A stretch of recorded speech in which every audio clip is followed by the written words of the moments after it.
In my last video, you saw how I unboxed and assembled this Vanpowers Grand Teton Ultra. In this video, I'm going to give you an in-depth look at all of its features, riding it in several locations all throughout Arizona. We left our property for the winter. We traveled to plenty of places where I could really test out this bike and put it through its paces, and it did not disappoint. This is a long-term review of the Vanpowers Grand Teton Ultra.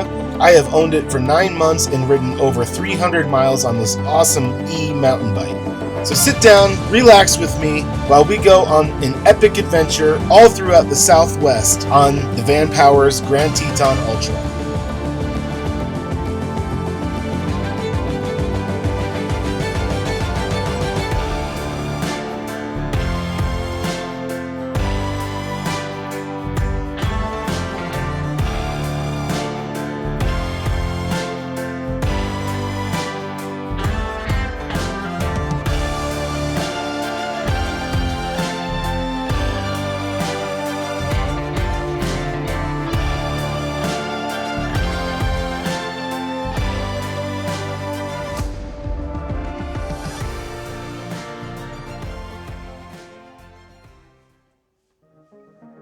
Since it gets really cold for us in the winter up here at our property, we decided to go down south. Our first stop was Schoolypalooza, a huge gathering of school buses that have been converted into tiny homes on wheels.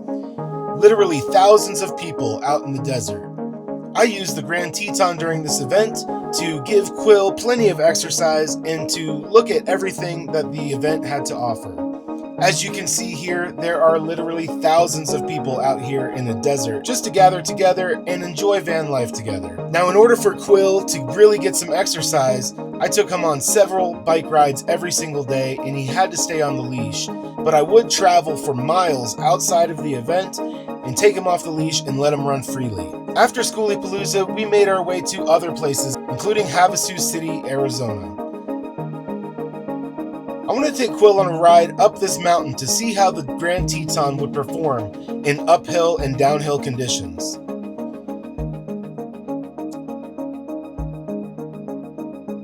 Riding this bike is so easy. This was a very steep grade, and the Vanpowers Grand Teton Ultra did it with no problem at all. Quill did a great job too, keeping right up with me. Lake Havasu City has plenty of places with really dramatic views and really rugged desert terrain.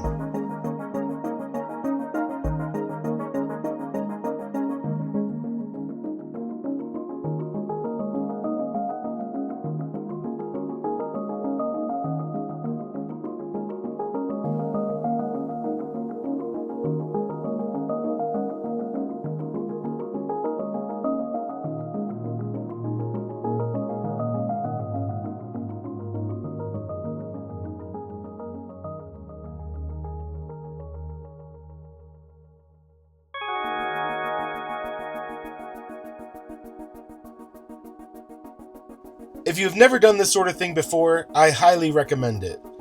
Getting up to the top of this mountain and looking over this amazing view just made you feel so accomplished.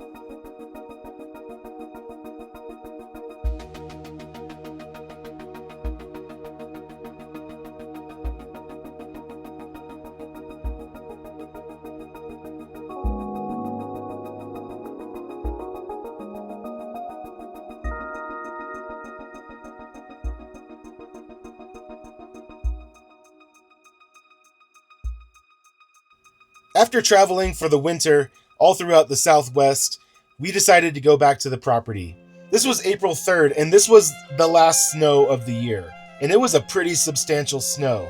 So I thought, what better time to test out the Vanpowers e-bike in the snow to really see what it's capable of.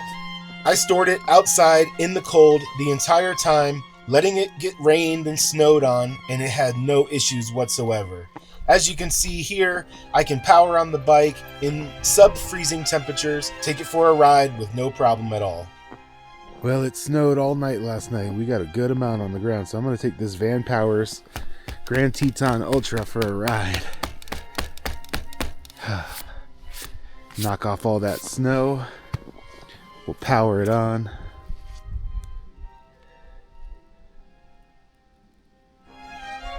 We're here in sub-freezing temperatures. Put it into boost mode. We're gonna go for a ride in the snow with my buddy Quill. Oh my goodness.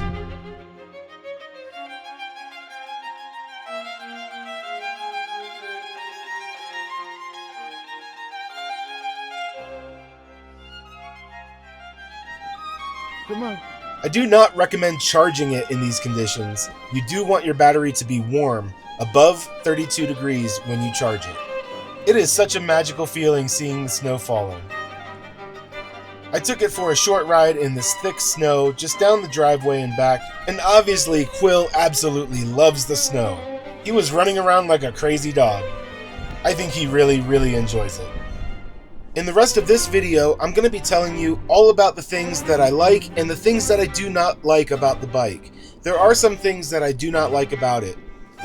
This video is sponsored by Vanpowers, and they provided this bike to me at no charge so that I could test it and review it on my channel.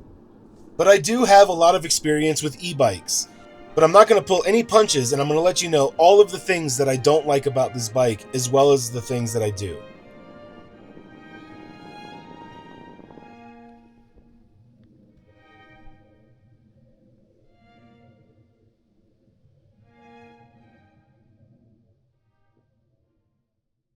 This morning we're taking the Grand Teton Ultra out for a ride. Me and Quill are going to go around a loop in our neighborhood. It is about a 4-mile loop, and yeah, we're just going to give you a little tour of this bike and all of the things that I really like about it. Now, this is a long-term review. I've owned this bike for like 9 months now, and it is freaking awesome.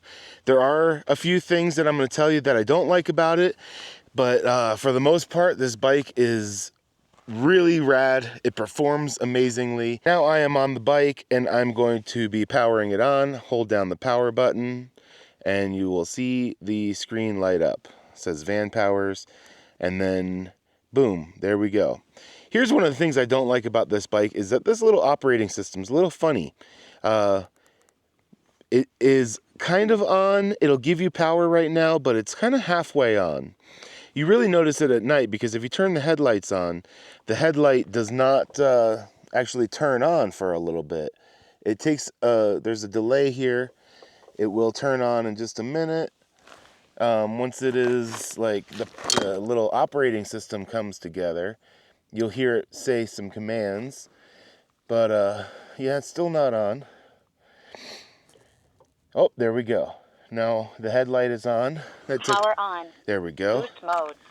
So you can see how much of a delay there is there for the little operating system of this bike.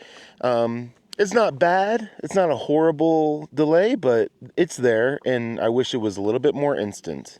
Yeah, come here. We're going to go for a ride, buddy. You want to go for a bike ride?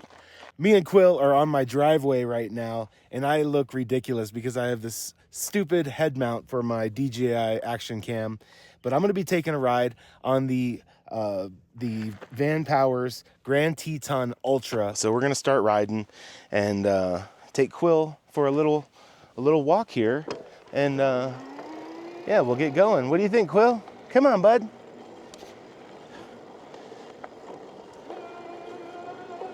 I'll be telling you all the things that I like about the bike and the things I don't like about the bike on this little ride. Right now I am in first gear on this shifter. One really awesome thing about this bike is the shifter. The shifter is the best shifter I have felt in any e-bike that I've used. I mean, it's very clicky. One click gets you into the next higher gear. A lot of them is just you push it into whatever gear you want to be in. So you could push it a little bit, go to first. This is not like that. This is just one click and it goes into second. One click, it goes into third, and all of that. Now this bike is a mid-drive bike, so that the mid-drive is cool. All of the power goes through the chain it's in the middle where the pedals are. So depending on what gear you're in, it'll give you more torque or more top speed. It's really variable depending on what gear you're in and like how well that works. So that's really a cool thing. It's almost like a race car. I'll show you in a minute here about what it sounds like when I take off. When you're shifting gears, it's actually like a car, like click. You'll get the idea once I get going here. Come on, Quill. Come on, buddy. All of the controls on this bike feel very nice. The brakes, super strong brakes, oversized Tektro hydraulic brake system. The shifter is amazing. And you might notice over here, there's another little lever here. Well, this lever, let me show you what this lever does. This lever is for the seat dropper post. You can adjust the height of the seat based on what kind of riding you're doing at the time. While you're riding, you don't have to stop, lift it up, drop it down, anything like that. You can just push your lever and boom, it goes up or down, whatever height you would like it to be. It is really awesome. All right, so I'm gonna take off a little bit here and I'm gonna show you what it sounds like going from first gear to second to third to fourth, and just what the motor sounds like and all of that going through the chain into the back wheel rather than being a hub motor that's just in the back wheel and it doesn't matter what gear you're in. So here we go. I'm gonna go in first gear.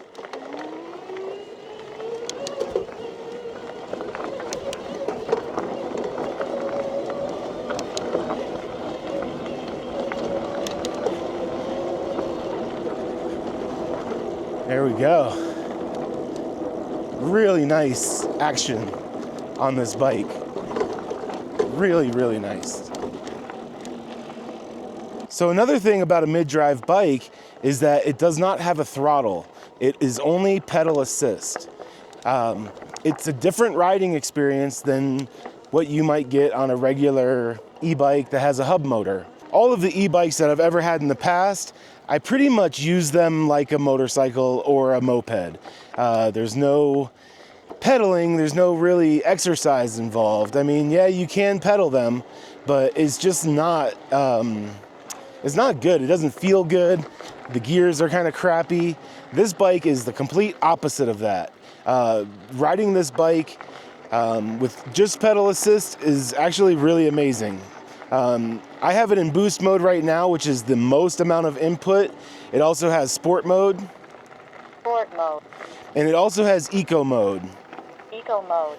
Eco mode's going to save you the most battery life, and it's going to require the most input through the pedals, giving, outputting a little bit more energy, getting a little bit more exercise. And, the higher level that you go up to, the less exercise you're going to be getting, the less input and less effort it's going to take to ride this bike. Here comes the boy. Hey, buddy. We're going to get going just a second, buddy.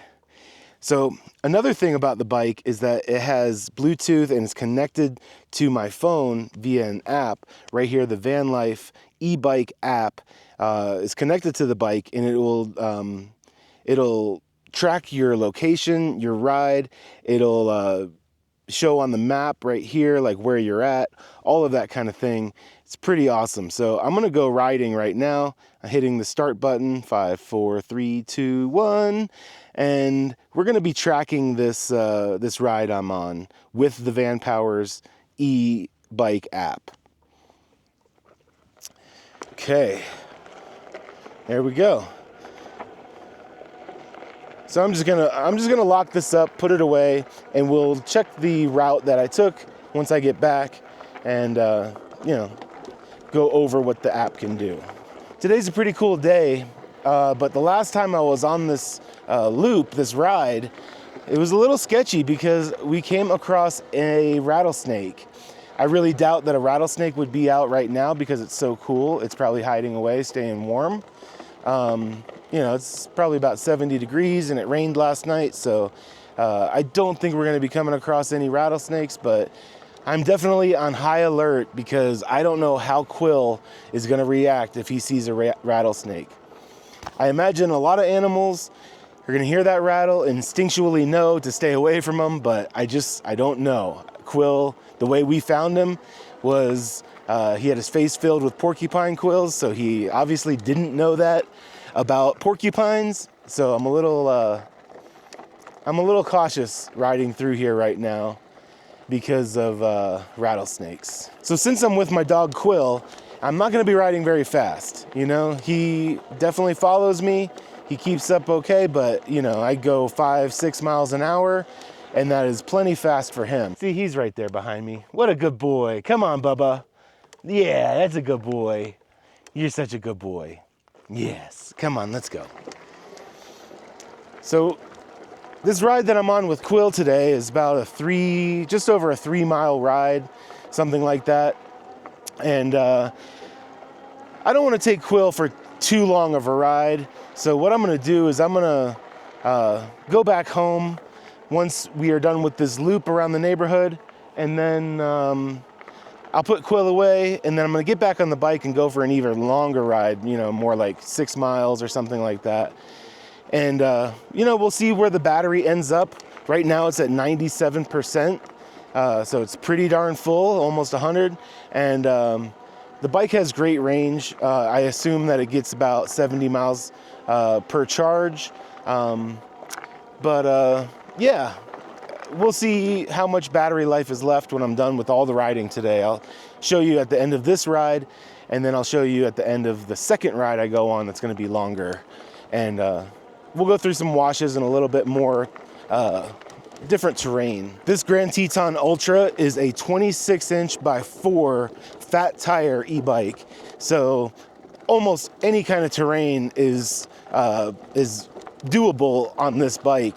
It's really easy to go through, bumpy, soft, rocky, any kind of different terrain you'd like to go through. This bike can really handle it. This bike has suspension on the front and not on the rear. It's got a rigid rear, but a suspension fork on the front. The front suspension feels really good. It's, you know, I have it set pretty firm right now, but it gives a little bit of give. And in my experience, all I really need is front suspension. Now, even though this is a rigid rear, the seat dropper post kind of mimics the suspension for you. So unless you have it all the way up or all the way down, it's a fixed position. But if you have it anywhere in the middle, there's a cushion in the seat as well. So I find that this is plenty of suspension for me to feel comfortable. The front is what's really important to keep nice and soft, to absorb the shock. Goes through your arms. The stuff, you know, in the back is not really as important, and a seat dropper post with a little bit of cushion is enough for me. I feel very comfortable on this bike. Another thing about this bike is that it's so well balanced.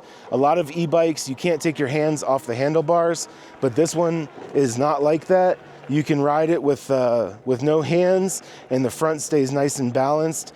A lot of the e-bikes that I've ridden, you can, if you take your hands off the handlebars, the wheel flops one side or the other almost immediately, and you can't really do this. So I just love the way it's balanced. We'll see if we can make it through this rocky little depression without hands.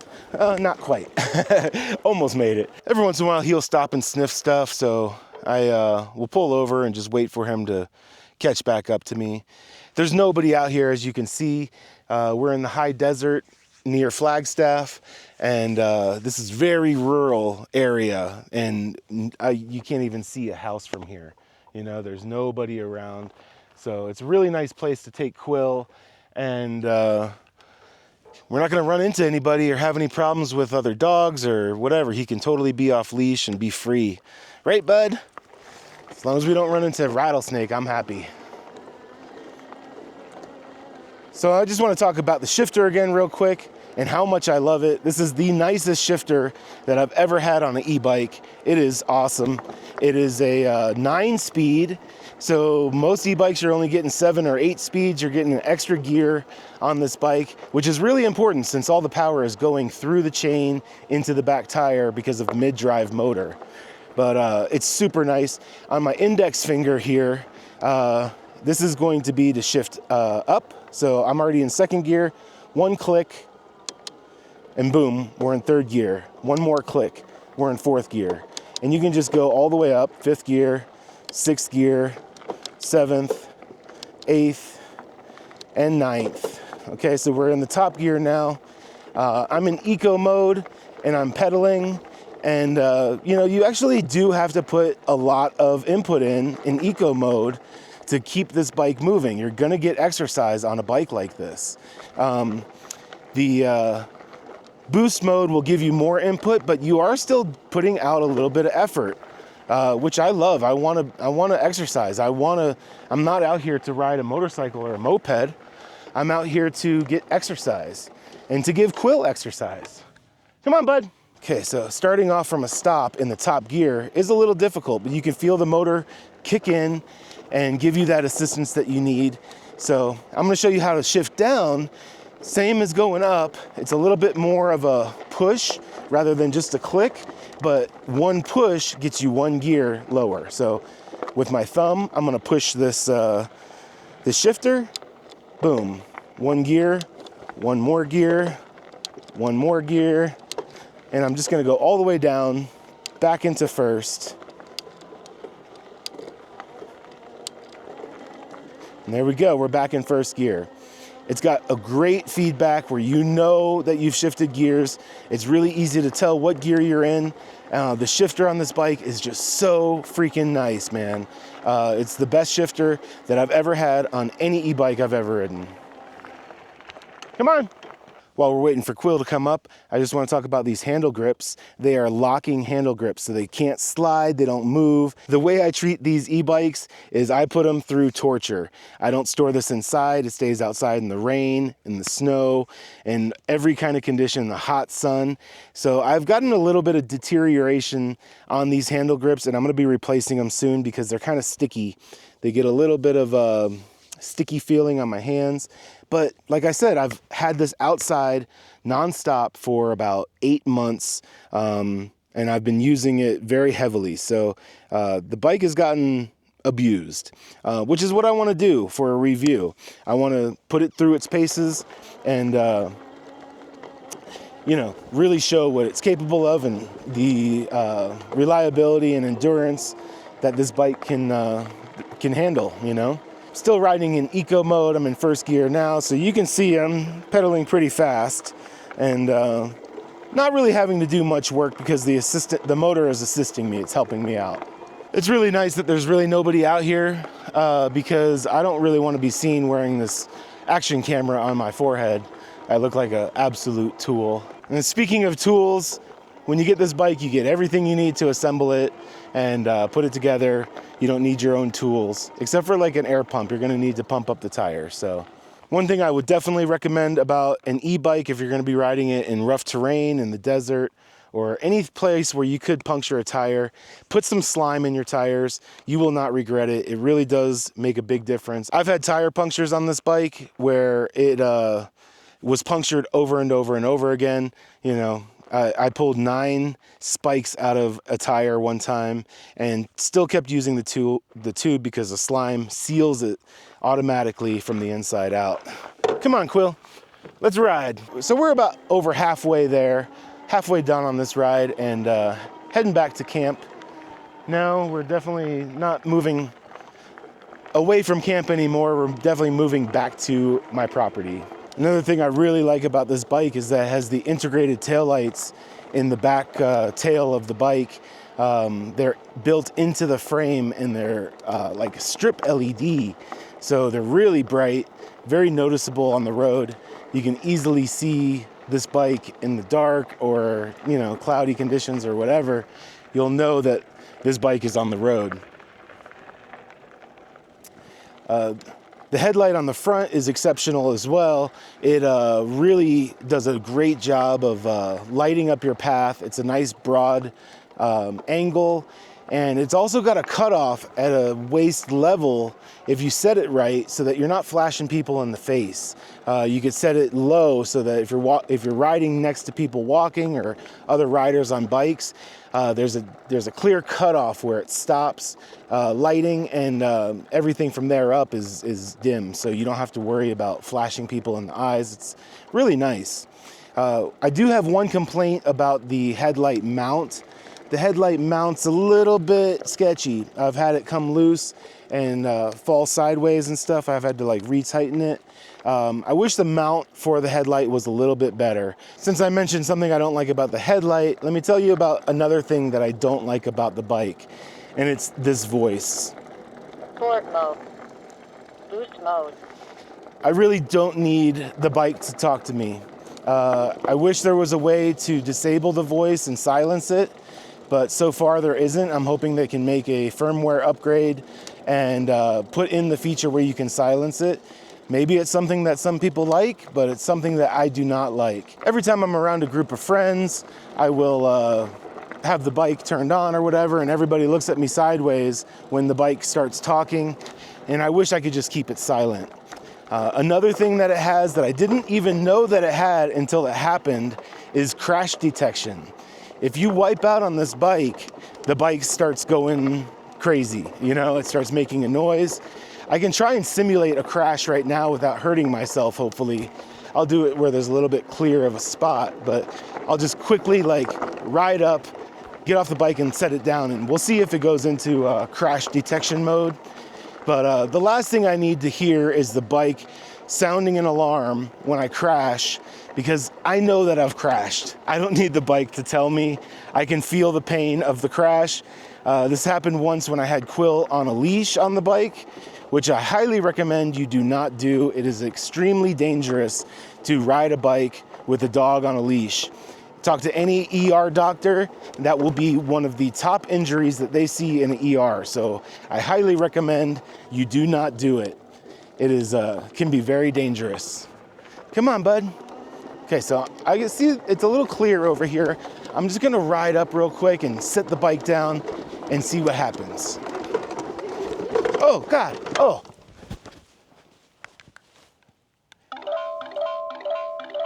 There we go. There's the crash detection going on. You can see the tail lights flashing. It makes this noise. I do not like that feature at all. You know, maybe it's great for some people. If someone is elderly maybe, or handicapped and they're riding this bike and they could fall and maybe someone doesn't know it. Maybe a friend could hear that the bike had fallen and come and help them out. I could see that there are uses for that feature, but for me, I really wish I could disable all of that. I'm actually thinking about the speaker is located right underneath this top bar in the frame. I've really been thinking about taking this part apart and trying to access the speaker and just cut the wire and see if it'll still work. Another great thing that I like about this bike is that most e-bikes, when you hit the brakes, it disables the throttle immediately. This bike does not do that. You can put the brakes on and still pedal. Did you see that, how it like skid the front tire out? I can skid the front tire along by pedaling with power assist. You know, you might think like, why would you want that? But in some situations, if you're in really soft sand or something, you kind of need to do that. You might need to put on the brakes and apply throttle at the same time to get the grip that you need and keep going in a straight line. I've definitely run into this situation many times, and I like that the brakes don't override the throttle immediately. You can still use both at the same time. I think that's definitely the way it should be. And it just makes sense for a bike like this that has no actual throttle. It's just all pedal assist. You should be able to apply the brakes and pedal and get assistance from the motor at the same time, no problem. We are almost back to my property where I can go put Quill away and then go on a much longer ride. Show you a little bit more of what this bike can do and its features and all of that. We've traveled about 3 miles, just a little over 3 miles now, and the bike is down to 93%. We started out at 97, so we've only lost 4% battery life. It's got a nice big battery that's integrated into the frame. It's not like a separate battery. You can remove it by using a key and unlocking it and removing the battery, but it's kind of just integrated into this lower tube of the frame. Another really neat feature is, I don't know if you can see these braze-ons right here on the frame. You can add an additional battery to this bike and double the battery life of it just by adding a little bit more weight, and it's totally worth it. If you're planning on going on a 100-mile ride or something like that, the battery, one battery alone is not going to get you there. So you can extend this battery way further by adding the add-on battery. Another thing I've heard about this bike is that it has a new wide, comfortable seat saddle that you can put on this bike. I really like the stock seat. It is firm, it's hard, but I find it to be comfortable. I really don't have an issue with most bicycle seats and the way they're shaped. I feel like they're comfortable enough for me. So I do like this seat, but I may look into trying out the wider seat saddle in the future. All right, so this is my driveway back to the property. We are back home. Quill's right behind me. And I'm gonna close down the app. I'll end our ride and kind of show you what the app did, how it tracked our ride and all of that. And yeah. It should give us a path that we went on so you can see on the map exactly where you've gone. Could be useful if you are riding somewhere where there are no trails or up in the mountains, a very rural, just off the grid place. You could use the app potentially to find your way back if you are tracking your ride. All right, so now that I'm back, I'm gonna go inside, charge up my camera, and get ready for the second ride of the day. Here we go. Grand Teton Ultra. It is awesome. I love this bike. It is seriously the smoothest, nicest riding bike that I have ever had. And I've had several e-bikes at this point.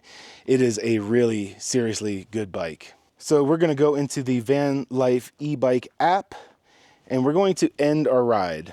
There we go. The ride is ending. And we're gonna see just what it shows. So I have not used this feature all that much. So there's not going to be much data here. It'd probably be the only ride in here.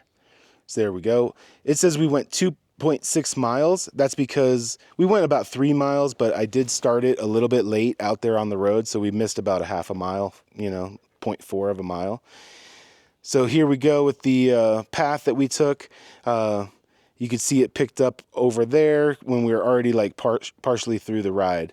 So this is a neat feature. You can see your average speed, how many calories you burned, even how much CO2 you saved from going into the atmosphere by riding this. So here's a video that will show you the path that you've gone on and the whole trail and everything. So it's a really neat feature. We got to let Quill inside because he's thirsty, I'm sure. And he's got to get some treats. You want some treats, buddy? Huh? You want some treats? Okay, let's go. Let's go. I put on a little bit different of a setup. I don't have the camera on my head anymore. Now I have it on my chest and I have one on the handlebars. So this should be a better setup.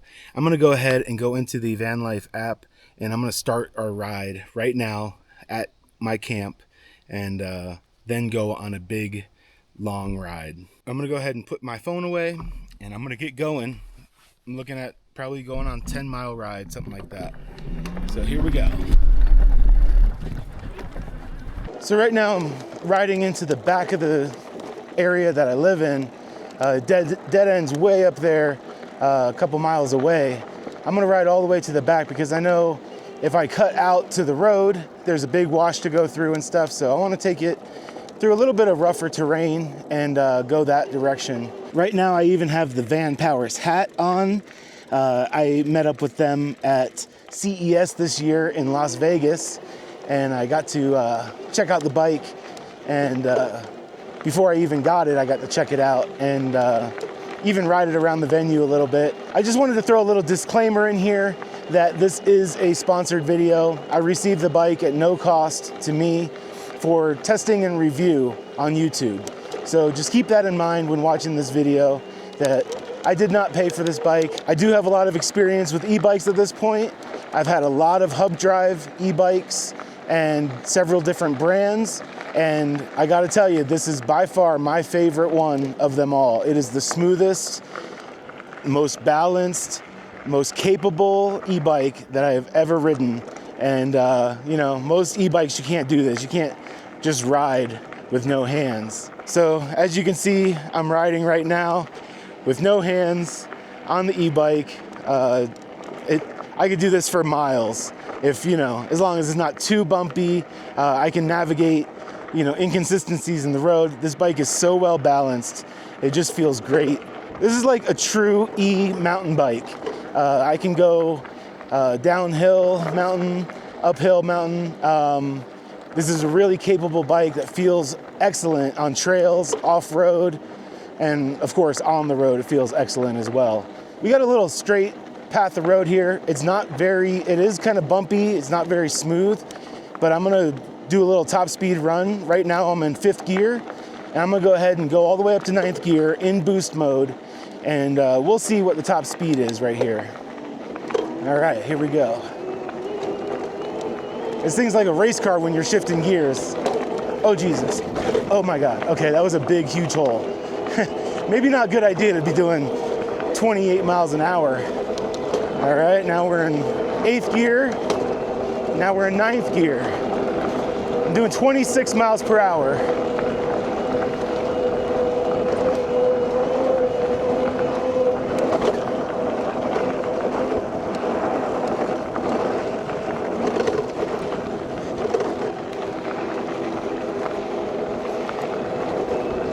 All right, let's see if I can get up to 28,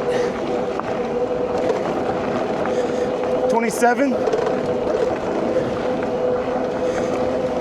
28. All right, that's as fast as I want to go on this road that's a little bumpy, got some big holes, so I don't want to wipe out.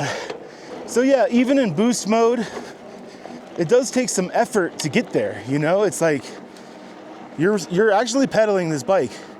If you want a bike for exercise, this is the one, man. I've gotten other bikes in the past and thought, hey, this will be good for exercise, but all of those bikes have a hub motor and a throttle, and they just don't pedal well. You know, the shifter isn't great, the gears don't feel good, and with this bike, it just all feels good. You can even turn it completely off with no pedal assist and ride it, and it actually still feels pretty good. It's like the motor fully disconnects and there's no friction. It's not like holding you back at all. It feels excellent. This Vanpowers Grand Teton Ultra is actually the 3rd Vanpowers e-bike that I've had. I also had the Mandaday, which was like a predecessor to this one. This is a much improved version over the Mandaday. And then I've also had the City Vanture.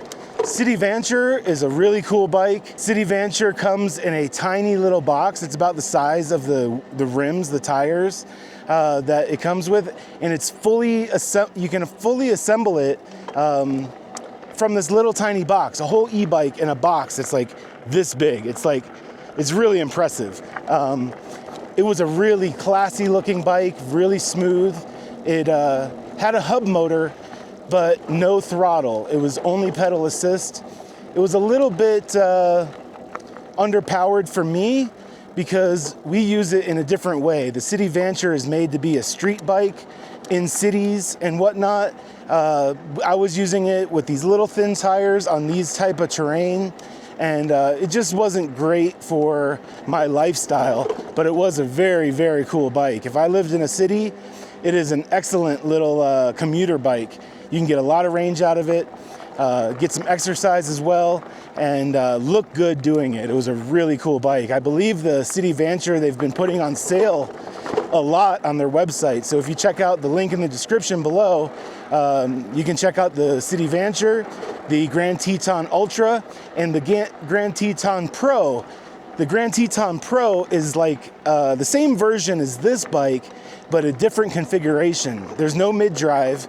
It has a hub motor in the back with a throttle, It comes with a cargo rack on the back, full fenders for, you know, splashback from water and, you know, those kind of things. There's two versions of this bike. This one is the Ultra, the mid-drive, but there is also available, if you want a throttle, you can get the Grand Teton Pro and get the throttle and all of the cargo space and everything. You can put saddlebags on it. You have a cargo rack on the back. You could put a crate back there and really carry groceries or whatever you want to do.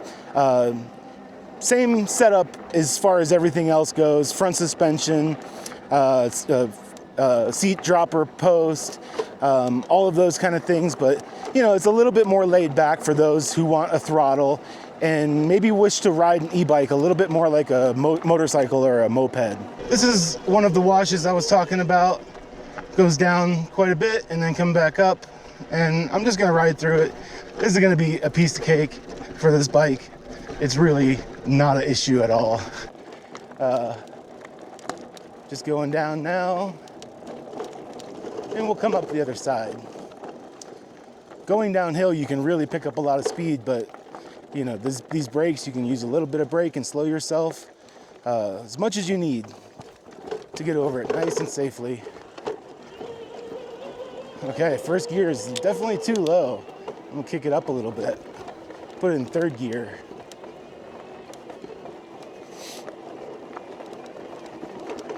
Got some rocks here and stuff, no problem. I haven't even broken a sweat yet because I have it in boost mode, so I'm not really putting that much effort into pedaling and moving along. I have the seat dropper up a little bit, so I have a little bit of bounce in the seat, so it helps to absorb some of the bumps and stuff and rocks in the road. It's really nice on your bum.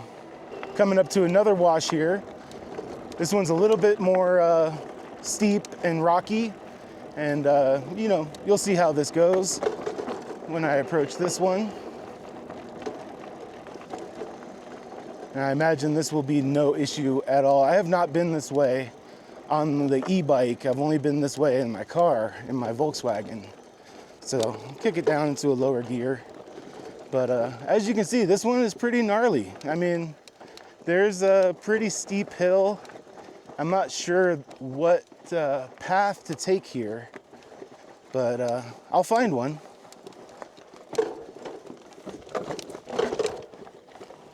Oh yeah, okay, here's a path. This is good. Okay, turn a little bit. I'm gonna stop and turn my bike because that's a tight turn. I should have taken a different line, but here we go. Okay. Yeah, some of these places I gotta put a foot down because those are some big rocks to go over and stuff. We'll just come right up the other side, over here, over all these rocks and stuff. No problem. Yeah, and that's it. We're out of it. Really not an issue at all.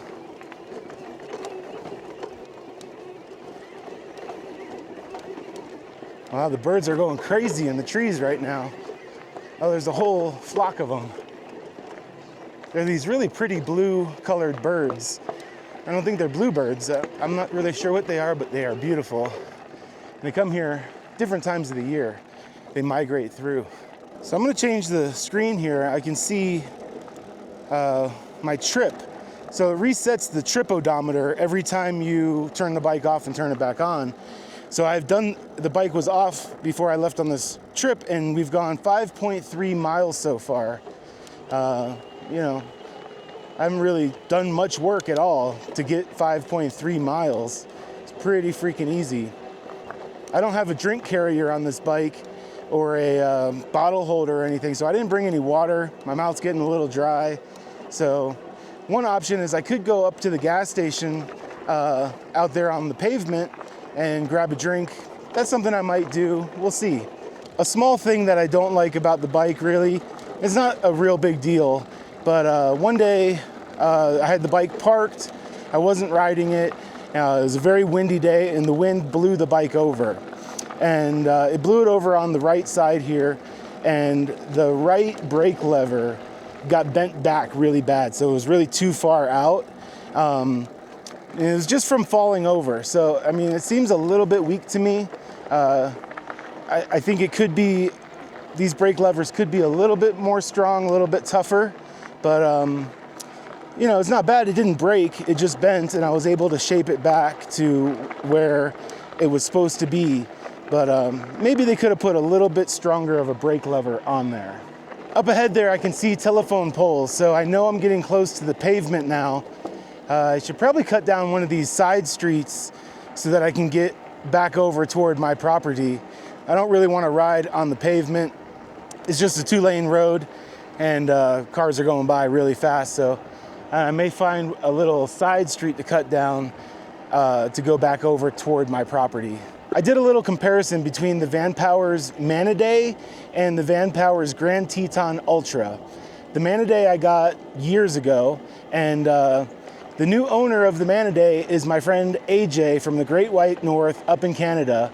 He is a cycling fanatic. He met up with me this winter at Schoolypalooza, and he had put in over 2,200 miles on the Mandaday, and it's still working. He's still riding that bike today. He's interested in getting an updated bike, something new to ride, but the bike was holding up pretty well. He had, you know, it was beat up. He had been putting a lot of miles on that bike. He had ridden it so far, very rough terrain, and he's had really good luck with it.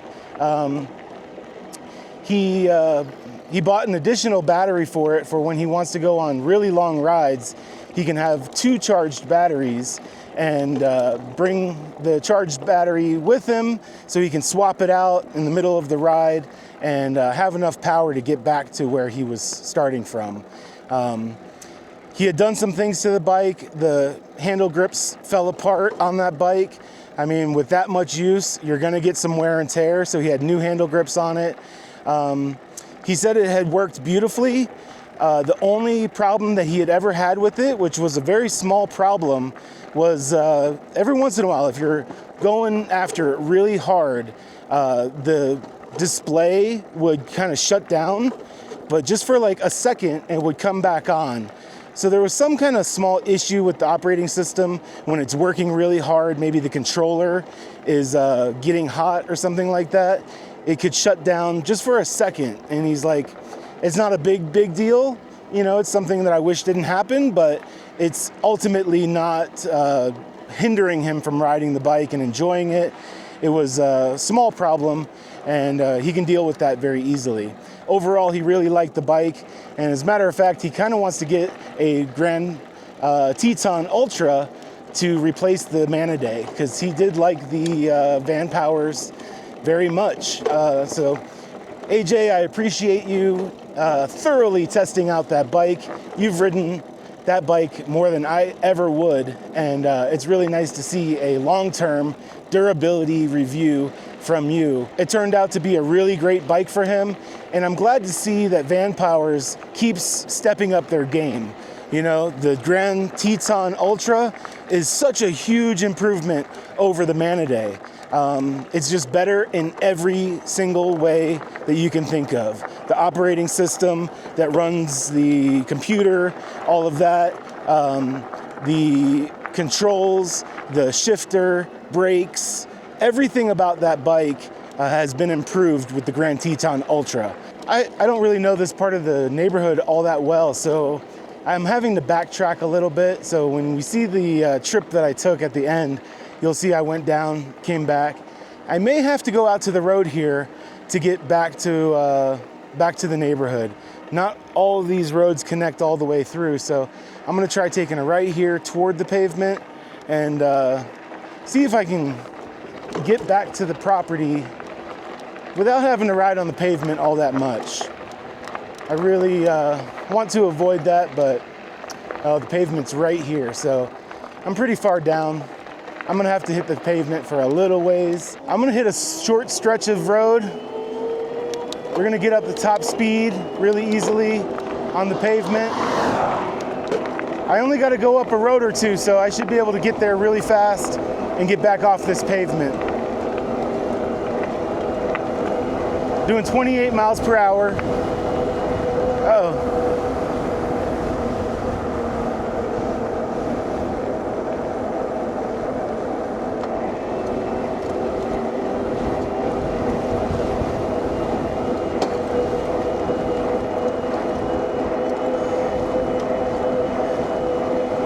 So 28 miles per hour is about the top speed on this bike.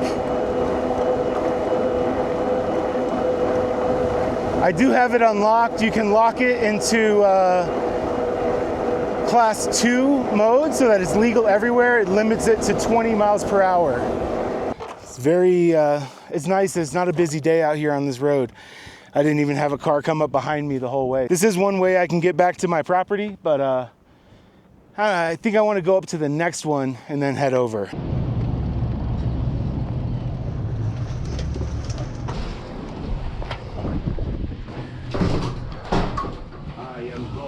The great GP, and I can see your fortune.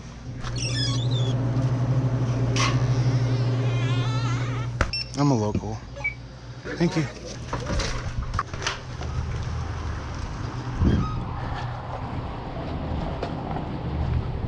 I got me a little yerba mate for a refreshment, and I'm gonna head back home. Cheers, everybody. All right, I got one more little stretch of pavement to ride on, and then I'll be back to the dirt where I feel comfortable. But I did make really good time, really fast, hitting this pavement, doing 25 to 28 miles an hour the whole way. There we go, just like that. No more pavement for me. This is a good example right here of soft terrain. This was paved, and they just broke up a bunch of pavement and put down gravel, and it's real loose. It's not packed in or anything. And I can just float right over it with this e-bike. Fat Tires really do a nice job. It's pretty washboarded right here too, and it's pretty bumpy, so it actually doesn't feel that bad. I want to describe to you just a little bit about the reason that you might want a seat dropper post. And you know, I constantly am adjusting the height of the seat based on what I'm doing at the time. I may be just chilling, in which case, if I'm just chilling, going slow, I usually have the seat all the way down. And you know, when I get on the bike and when I come to a stop, I put the seat all the way down. So it's real easy to get on and off the bike. When I'm riding on bumpy terrain like this, I kind of put it in the middle, so I get a nice mixture of suspension from the seat, a little cushion, and decent power in my legs. You know, not too much of an angle, because when it's up real high, my angle is like much, my weight is more on the handlebars. So if the seat's all the way down, like I'm gonna put it all the way down, that's the lowest position it goes. My knees are way up here, you know, my knees are really up high, so I'm kind of crunching up and I can't put as much power into the pedals. If I put the seat all the way up, then my legs are like at full extension in the down position, and I can really put power into these pedals.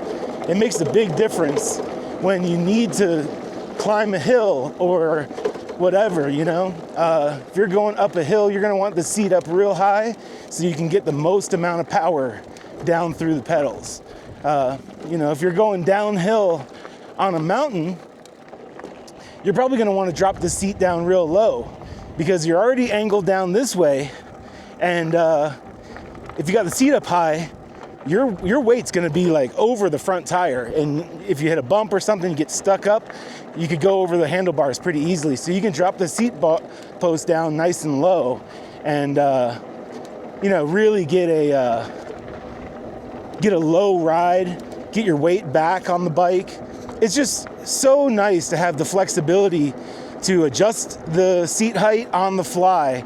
And if you've never had a bike with a seat dropper post, you might not understand what good it is, what use it has, but it makes the ride comfortable. I adjust it multiple times every time I ride this bike. Just want to give you a little update on the battery and how far I've gone on this trip. Farther than I would have thought. So far I've ridden 16 miles. It just flipped over to 16 miles, and I still got several miles to get back to the property. And I'm gonna switch the mode here so I can see the battery percentage. and I'm down to 53%. So I've been riding this in boost mode the whole time, so that's the most power consumption. I've put down 16 miles plus the earlier ride, which was over 3 miles. So we're looking at 19 miles right now, and we're down to just over 50%. We're at 51% right now. This really brings me back to when I had seen Quill and I was hunting for him. I was going out every single day looking for him, traveling miles and miles all around this area. And right up here was one of the first places that I saw him after the first time I saw him, because he came up to our bus and looked in the window through the door. I came out and I tried to help him, and he was scared and he ran off and I couldn't catch him. But then the second time I saw him, a couple days later, was right up here. I saw him sitting under a juniper, laying down in the shade, and I tried to get closer to him, and he just wasn't having it. He just kept moving further and further. He wasn't really running from me, but he wasn't letting me get close, and I tried to keep him in my sights, but I chased him for probably an hour that day, and I could not catch him. So luckily it worked out. Like a week later, I was able to catch up with him. Someone had trapped him in their backyard, so he couldn't run away, and the rest is history. We were able to adopt him and get all the quills pulled out of his face and get him back to good health, and he's been an amazing dog. So, I don't know, just taking this big long ride really reminds me of back when I was going out looking for him multiple times a day, driving, riding hundreds of miles total. Like, I really rode hundreds of miles altogether. Each time I would go out, I would ride 5-6 miles looking around this whole area. But I'm sure you can imagine, just by watching this video and what the terrain looks like, it's like trying to find a needle in a haystack, man. It's like he could have been anywhere. There's thousands of acres out here of unpopulated land that there's not even houses and stuff. There are some people that live out here, but for the most part, oh, a bunny. For the most part, there's nobody out here. So he had tons of places to hide away and stay away from me. All right, I'm very close to the property. I'm in the home stretch now, and we're just about back. We're down to 47% on the battery. We've ridden 18 and a half miles. The trip time is 1 hour and 23 minutes. I stopped at the store, took a little bit of time there, met one of the locals. Just wasn't a very fast ride. I wasn't trying to go too fast, but you can really cover a lot of ground on an e-bike. And the Vanpowers Grand Teton Ultra is definitely an awesome bike if you need to get around quick in these rural areas. You don't want to drive a car everywhere. If I want to go over to my neighbor's house, I could be there in 2 minutes. Boom. Really, really fast, really easy, and I love it. Pulling into my driveway now. Yes. There we go. I'm home, buddy. I'm home. Heck yeah. Up there you can see where a lightning strike happened on that tree. It's either that or a big elk came in here and got in a fight with that juniper. I don't know how else that would have happened. Doesn't really look burned, but all right. There we go. This is awesome.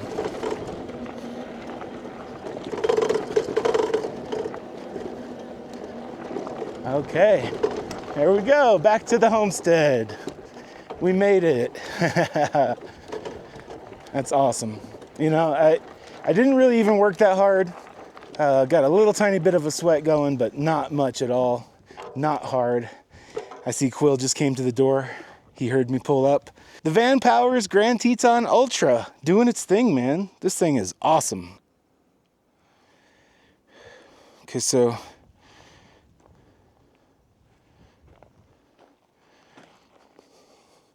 now that I'm back here, I am going to go into the app and take a look at our ride.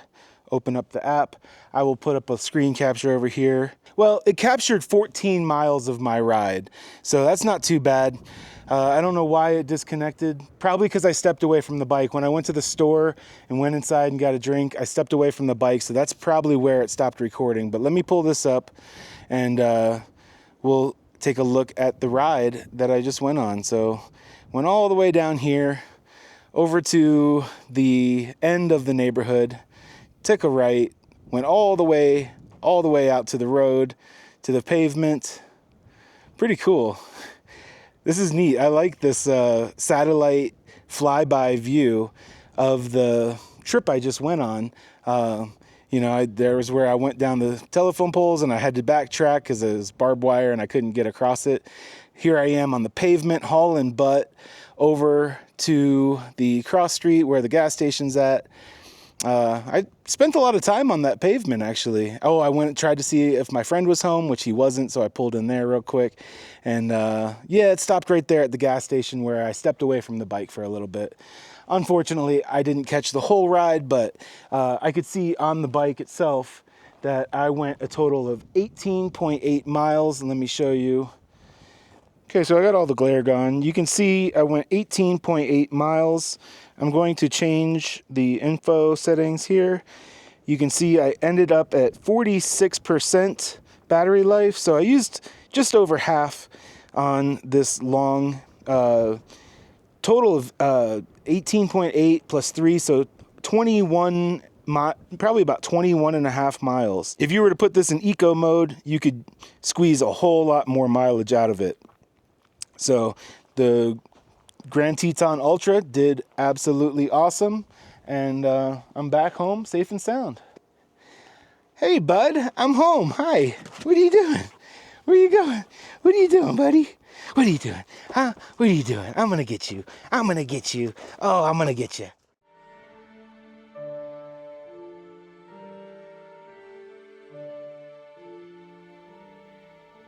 Thank you for joining me on this really long ride and a full tour of the Vanpowers Grand Teton Ultra. I'd also like to thank Vanpowers for sponsoring this video. I've thoroughly enjoyed riding this bike and testing it to its full capacity. I seriously felt like the king of the desert riding around on this amazing e-mountain bike. Electric bikes have really opened up the world to a lot of people. People with disabilities, people that have restrictions with their health. An e-bike can take you places that you can't go on your own. So seriously consider getting an e-bike for yourself. If you have trouble exercising, an e-bike like this can really open up the world. If you are considering an e-bike, seriously consider the Vanpowers brand. Check out the link in the description of this video below. Using my promo code, you will receive $50 off of any e-bike that they have on their website. This is my third Vanpowers e-bike, and I have been completely satisfied with every single one of them. The value you get for your money on a Vanpowers e-bike is really amazing. If you decide on a Vanpowers e-bike of your own, I'm sure you will be happy. Stay tuned to my channel to see lots of ways that you can make off-grid living easier and more comfortable for you. I cover lots of topics on this channel, such as lithium batteries, solar power, air conditioning, heating, e-bikes, pretty much anything that will help you live off-grid more easily. Thank you for watching this all the way to the end. Thank you so much for watching this video, and I'll see you in another one real soon, right down the road.